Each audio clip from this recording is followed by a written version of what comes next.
Ang pag-inom ng mainit na tubig na walang laman ng tiyan tuwing umaga ay mabuti sa ating katawan. Batid mo ba na kung ikaw ay inom ng mainit o maligamgam na tubig sa iyong paggising nang walang laman ng tiyan, ay mapabuti mo ang proseso sa pagtunaw ng iyong mga kakainin. Magiging malusog ang iyong digestive system at mapaunlad mo pa ang iyong metabolism. Bukod pa dyan, ay marami pang mabuting maidudulot ang pag-inom mo ng mainit na tubig sa umaga bago ka kumain ng kahit ano. Higala, halika alamin natin kung ano-ano ang mga benepisyo ng pag-inom ng mainit na tubig na wala pang laman ang tiyan. Una, magandang panunaw. Ang mainit na tubig ay sinasabing madaling paraan upang mapabuti ang kalusugan. Kapag ang isang tao ay hindi uminom ng sapat na tubig, ang maliit na bituka ay sumisipsip ng mas maraming tubig sa kinukonsumong pagkain at ininom.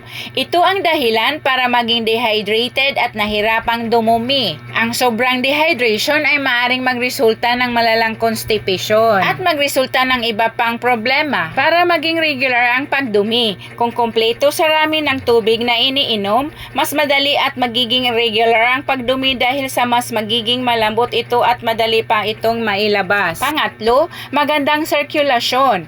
Ang maligamgam na tubig ay maaari makapagpabuka ng blood vessels para dumaloy ng mas maayos ang dugo at sustansya sa ating katawan. Pang-apat, nakakabawas ng stress. Ang isang tasang maligamgam na tubig ay nakakatulong para mabawasan ang stress at anxiety. Pang-lima, magkakaroon ng mas maayos na tulog. Ayon sa research, ang pag-inom ng isang tasang maligamgam na tubig ay nakakatulong para ma-relax ang katawan at makatulog. Naiwasan din ang magising sa madaling araw para maging malakas sa susunod pang mga araw. Pang-anim, mabuti sa tiyan. Ang maligamgam na tubig ay nakatulong sa maayos na pagtunaw ng ating kinain para makapasok ang sustansya sa ating katawan. Pampito, pampabawas ng timbang. Ang pag-inom ng maligamgam na tubig pagising mo sa umaga, mabisa ang paraan na ito dahil napapataas nito ang temperatura ng ating katawan. Kaya naman,